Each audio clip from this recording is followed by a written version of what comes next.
Hi everyone, and welcome to week 7. This week you're cleaning up your walk cycle, really giving it some bells and whistles with lighting, checking out your camera angles, and so forth. So I do want you to take a look at the rubric. I'm looking for the keyframes, so remember you need to do the contact down, passing, and up. Make sure they're fluid, you've got overlapping action. Think about all of those principles that we've been talking about throughout the term. Timing becomes a really big deal. Act things out. Think how long it would take your character to do so. Make sure that your animations loop seamlessly. You should start exactly where you should end exactly where you started. These should be looping animations, so center them over the 0, 0, 0 axis. Lighting and camera heights and angles is what we're going to discuss today, and then rendering your video. I had a previous announcement on rendering, so take a look at that and let me know if you have additional questions. I will say with rendering, I'm just going to use my software to keep it simple. Some of you ran into issues where you can't see the character. Completely fine, just click on the mesh. If you are using the gremlin, make sure you're grabbing the boots as well, or shoes, whatever they're called here. And right mouse click and hold, assign new material, and you can just do a Lambert, which is matte. Blinn is gloss. But now we can actually see our character. I would set up your render first. We went through all this already, but I'm going to do 1920 by 1080. This is your final, so making sure it's a nice high quality render. And then turn on your resolution gate.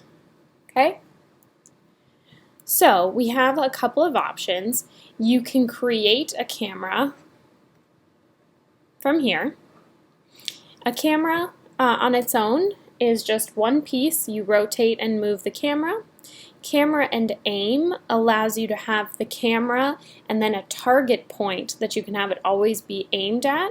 So I can move the camera and the aim separately. I would say for this one, just using a regular camera will be more than fine. If you want to animate camera moves, you're welcome to, but it's a pretty short animation, so I would probably just pick the best camera for showing off your walk and then holding it still. You can also go to View in the top of your viewport, create camera from view. So if I really like this, now you can see I'm perspective 1. We can also name this, Gremlin Cam, whatever you want. What I can also do is go into my channel box. I'm on my Gremlin Cam. I can click and drag over all of these, right mouse click, and lock selected. That way, when I'm in my Gremlin Cam view, I actually can't rotate around the camera. So that's a way to make sure that it is held still. This is also a nice way to make sure that you're animating to the camera. So, getting that nice position and making it look nice for the camera. Okay? And then you can always go up here if you want to go to your perspective view, navigate around, click on whatever joints you need, etc. So now to really quickly talk about lights. So we have create lights here, or in the rendering tab here you have your lights. Ambient light is pretty much an additional light. I like to use it for bounce light. So if you wanted an extra light to be on your character's face or something like that, you could use an ambient light. I'm going to skip over that real quick though, and we're going to start with the directional. So directional is just like what it sounds. I'm going to move this into the negative space. I hit F to zoom in on it. You can see that this is a line with arrows. This is light specifically coming from a direction. You're not going to be able to see where this light starts because it is always just going to be coming from, the left to the right above. So where you position this does not matter because it's always going to come from in front of him. The thing that matters here is the rotation because that's going to change the angle. Let's look at our attribute editor here. You're going to have similar options for all of this. So we can change the color of the light. My preferences are deactivated real quick, but you can click on this to change the color. The intensity is how bright or dark do you want this to be. Now you can see in my viewport I'm not really seeing anything. We want to do a test render, and now you can see that he's really being well lit. To really sell some of your lighting, you may want to make an additional shape, like a cube for instance. Scale it way up, and I'm going to delete half of the faces. We can go to lighting, two-sided lighting, just so we can see everything. And then we might want to move our box up to actually meet and be the ground plane. We can look at my camera view, make sure everything is still looking good. And again, you can unlock the camera view and change it if it's not. So now with that,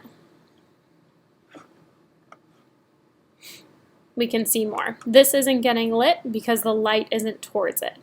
It's coming from behind it and it's being blocked. You can see we have shadows, but it's not actually casting a shadow. So I can go to my light if I want to rotate it a little bit inward. We can do that. And then we just want to click on Use Depth Map Shadows. You'll want to turn up the resolution. It's one of those things that it's going to add information for your renders. Just make sure your shadows aren't looking pixelated. So now you can see I'm getting a pretty intense shadow here.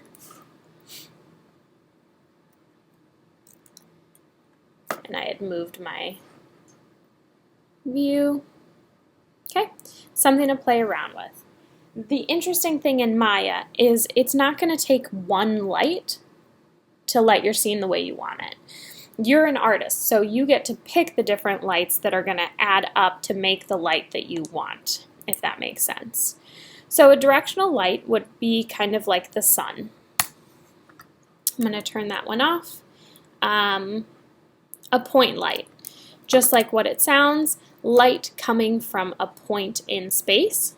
This position does matter because again, it's going to shine out from all points in that area and come from this specific location. I think of this one kind of like a light bulb. So you see, we can kind of see a highlight here and it gradients off. And we can twirl down shadows. Make sure that's turned on. For instance, I'll turn the light up a bit. Okay, so big difference. You want to kind of simmer the light down a little bit. You can always do an ambient light or another point light. They're kind of similar, but we could make this one a little bit softer, put it behind him so our shadow isn't quite as intense or scary. Okay?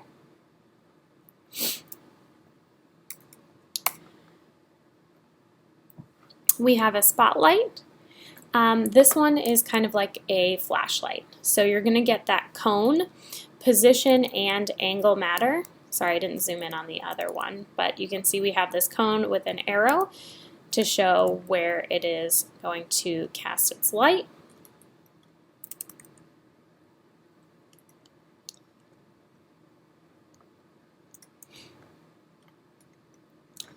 Now with this, we have cone angle, and you can kind of see up here what's going to change. But our cone angle is how wide do you want this to be, and you can see my viewport, it's changing. The penumbra angle, look at this light shape here, how much of a feather do you want on the outside? And then the drop off is how much of that actual angle do you want filled with light. I'm going to scroll down and just turn on our shadows before we even do a test. Okay, so we're seeing the edge of that cone light. And that's common. That's, you know, kind of why you would use the cone light to get that shape.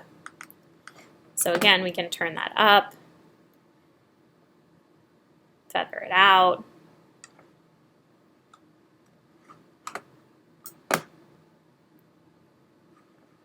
You can see these are pretty pixelated, so that's when we need to turn up our resolution. There you are. And again, you may want to feather it, play around with the intensity. A lot of times we use 3-point lighting, which involves like a key and a fill and a backlight. I just want you to play around with the different lights, see what works best for you. The goal here is to show off your animation, not be distracted by the light or the camera work. So make sure it's just helping your animation. Again, don't distract.